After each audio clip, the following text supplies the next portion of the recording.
I emptied our retirement account to pay my husband's ransom, but the money was actually spent on the secret son he had with my deceased best friend. My life with Thomas, my husband of 15 years, was a partnership built on shared history, mutual sacrifices, and the bedrock of a solid, middle-class financial plan. We were the kind of couple that knew exactly how much was in the 401k, the balance of the mortgage, and the exact date we planned to retire. We were cautious, meticulous, and secure. That security, that meticulous trust, was the first thing to shatter. The second was my perception of reality. The third, and most devastating, was the memory of my best friend. The crisis began on a Tuesday morning, the kind of ordinary day where the world suddenly tilts on its axis. Thomas, a manager at an engineering firm, left for an early meeting in a neighboring city. At 10:15 a.m., my phone buzzed with an unfamiliar number. I answered, expecting a telemarketer, but the voice on the other end was rough, masked, and chillingly devoid of emotion. "We have Thomas," the voice said, sounding like gravel being poured over ice. "We want $500,000 by midnight tomorrow. If you call the police, he dies. If you miss the deadline, he dies slowly." I remember my legs giving out, sinking onto the cold kitchen floor. $500,000? It was an astronomical figure, but I knew we had the liquid assets to cover it. That money, our entire retirement savings, amassed over 20 years of grueling work and sacrifice, was stored in a high-yield investment account, untouchable until our 60th birthdays. I didn't question the legitimacy of the threat. The details the voice provided, Thomas's exact itinerary, his clothing, a specific chilling reference to the scar on his wrist from an old childhood accident, were too precise, too terrifyingly real to be a hoax. My partner, my love, the father of my children was gone. My internal monologue was a frantic, desperate scream. I was a practical woman. Panic was a luxury I couldn't afford. The rules were clear. No police. My singular focus became the logistics of moving $500,000 in less than 36 hours, an impossible financial heist against myself. I called our bank's private wealth manager, lying smoothly, telling her Thomas was urgently buying a rare antique and needed the entire retirement fund liquidated into a specific high-security transaction account immediately. The manager, accustomed to high-stakes transfers, was suspicious, but ultimately complied once I supplied Thomas's authenticated security codes. I spent the rest of the day in a cold, sweat-soaked haze, managing the logistics, preparing the transaction details, coordinating with the gravel-voiced caller who used coded instructions and burner phones. The demands were strange and specific. The money had to be transferred not to a foreign account, but into a series of highly fragmented, small-sum cryptocurrency wallets over the next 24 hours, making it virtually untraceable.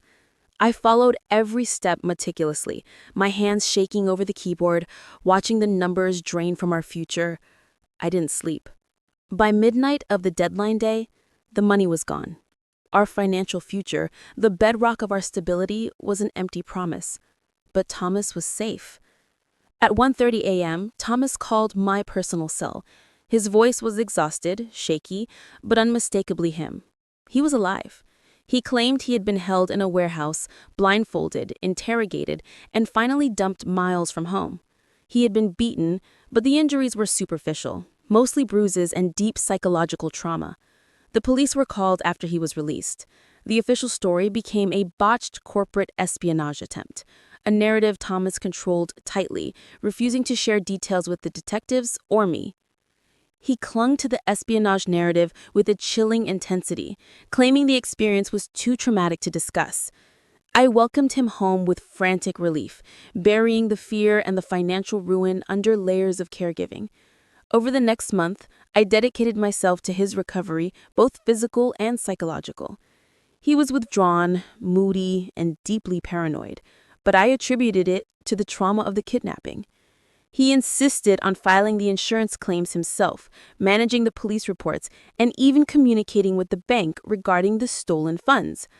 I was too exhausted, too relieved he was alive, to question the logistics. The questions began 2 months later, small, insidious whispers in the back of my mind. The police investigation fizzled out due to lack of leads and Thomas's vague testimony. The insurance claim, which should have recovered a substantial portion of our retirement fund, was moving slowly, bogged down in bureaucracy. I felt the return of the cold anxiety I hadn't felt since the day of the ransom call. I decided to review the final bank transfer records myself, needing to understand why the recovery was so complicated. I logged into our shared investment account, the one that had been emptied. I wasn't looking for the $500,000 I transferred, I was looking for the police report codes. Instead, tucked deep within the archived transaction metadata, I found a single line of data Thomas had overlooked. It was a secondary internal annotation applied by the bank's wealth manager during the frantic liquidation process. Client, Thomas M. Sullivan, requested urgent transfer for family legal settlement. M. Vance. Not ransom, not espionage, family legal settlement. The name M. Vance hit me like a physical blow. M. Vance was Marie Vance, my best friend from college, the maid of honor at my wedding, the woman who had died tragically in a small plane crash 7 years ago. The connection was impossible, yet terrifyingly undeniable. Marie Vance had no living family, except for a distant cousin. Why would Thomas need to liquidate our entire retirement account for a legal settlement involving my deceased best friend?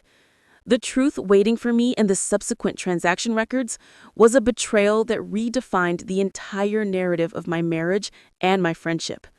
The transaction note, Family Legal Settlement, M. Vance, was a surgical incision into the heart of my past. It proved the kidnapping was a colossal, terrifying lie orchestrated by Thomas to liquidate our retirement fund. But the victim of the theft wasn't me, not initially. It was Marie Vance, my best friend, or rather her estate. I spent the next 2 weeks operating in a state of cold, analytical rage, using my former professional skills to trace the missing threads of my life. I first searched for Marie's obituary, checking the details of her life that I thought I knew. I found no mention of any living children, but a deeper search, cross-referencing public records with the M. Vance name, led me to a small rural town 200 miles away, and a record of a minor listed under Marie's maiden name, Adam Vance, currently age 6 years old. Marie died 7 years ago. Adam Vance was listed as living with his maternal great-aunt, who was the legal guardian. The math was sickeningly simple. Marie had Adam just before her death, and Adam was Thomas's son. The weight of this realization that my husband had a secret child with my best friend, and that both of them had been lying to me throughout our friendship and marriage, was a betrayal so deep it felt theological. I remembered Marie's funeral. Thomas had been inconsolable, his grief appearing genuine. Now I knew that his tears were not for a friend. They were for the mother of his secret child, whose death had exposed his clandestine life to devastating legal risk. I knew Thomas needed to be confronted, but I needed the full, unassailable truth first. I hired a private investigator, Frank, the same name I used in the first draft of the story, a quiet nod to the cold necessity of professional help. Frank was tasked with investigating Marie's life in that small town and Adam's paternity. The report Frank delivered was a masterpiece of cold, clinical devastation. Thomas and Marie had an affair 15 years ago, shortly before our wedding.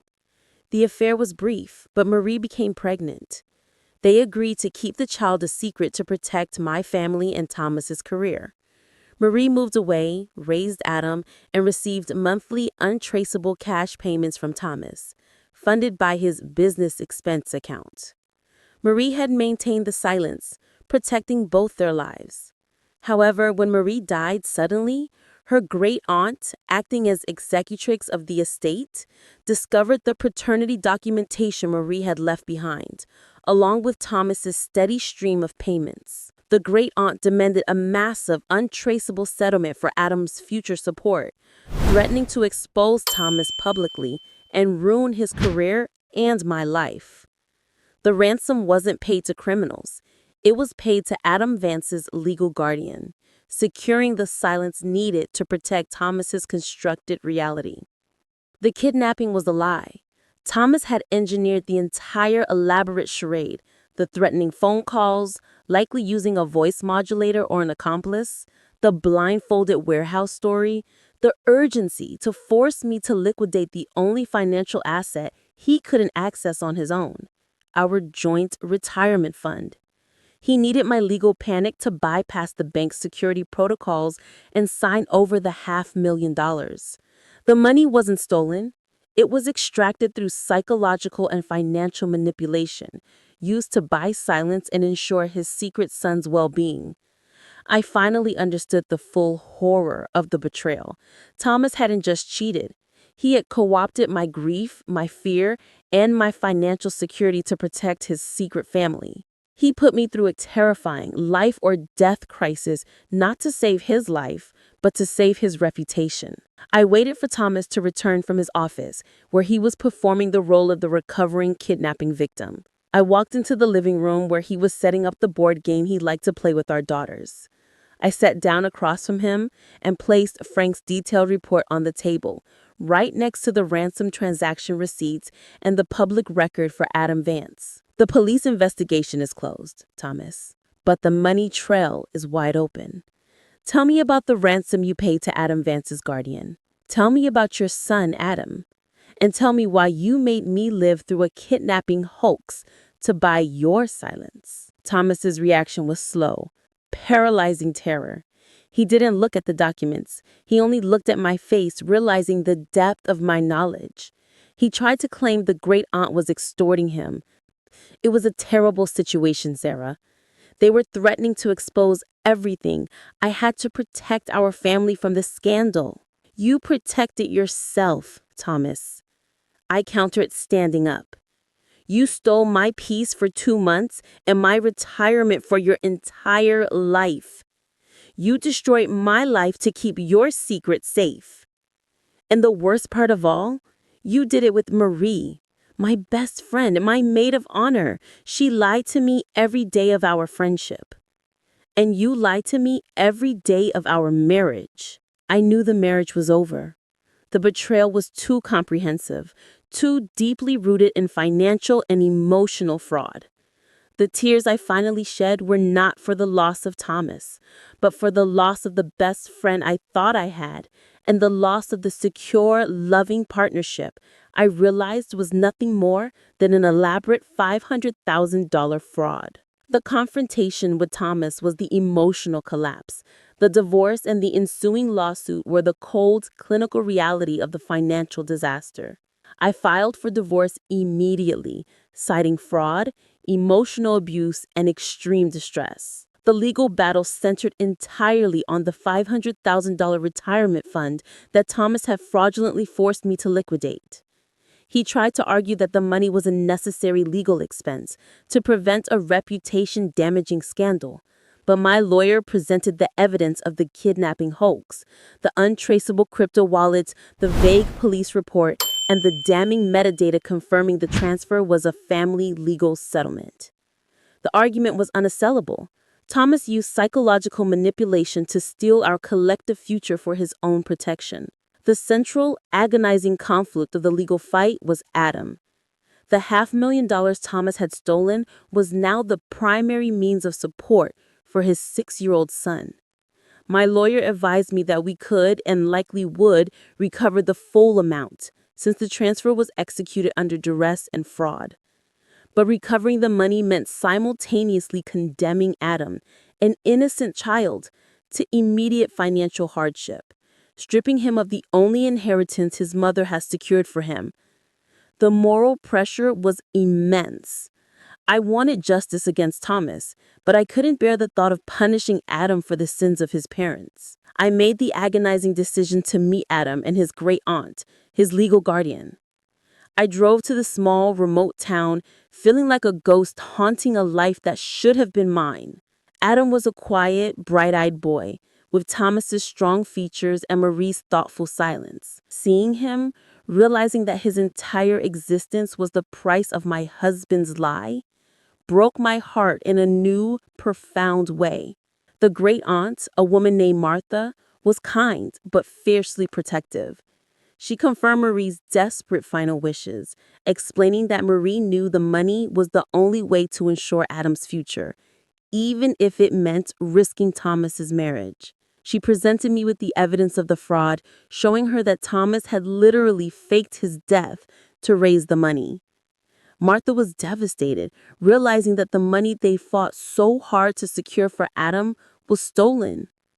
But her plea was simple and gut-wrenching. He's Marie's boy, Sarah. He's innocent. If you take the money back, he has nothing. He loses his security and the memory of the only mother he ever knew. I left that meeting with the revised, devastating strategy. I couldn't live with the guilt of financially ruining an innocent child, but I couldn't allow Thomas to be rewarded for his crime either.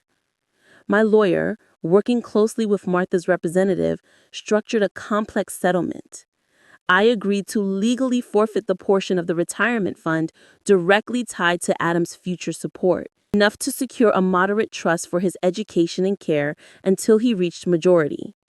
This was my final, painful tribute to the memory of the best friend who had betrayed me, and my final desperate attempt to reclaim a shred of moral integrity from the wreckage. However, the remaining $200,000, the portion of the fund that was not directly allocated for Adam's immediate needs, was successfully recovered and returned to my name as compensation for emotional distress and the years of professional opportunity I lost during the kidnapping hoax. The legal ruling was a cold, public destruction of Thomas Sullivan. He was forced to resign from his job in disgrace, his reputation permanently destroyed by the documented financial fraud and the revelation of his second family. He was stripped of all residual marital assets, left financially ruined, and defined forever by his capacity for cruelty. The stability he cherished was obliterated. The divorce was finalized, and I received sole custody of our daughters. The years that followed were dedicated to rebuilding. I went back to work, taking a demanding senior role that quickly restored my earning capacity. The $200,000 recovered fund was immediately reinvested, but it will always carry the dark shadow of the ransom. The emotional cost remains the heaviest weight, the understanding that my entire life was built on a triple betrayal. My husband's lies, my best friend's deception, and my own willingness to believe the tragic narrative he sold me. The kidnapping was fake.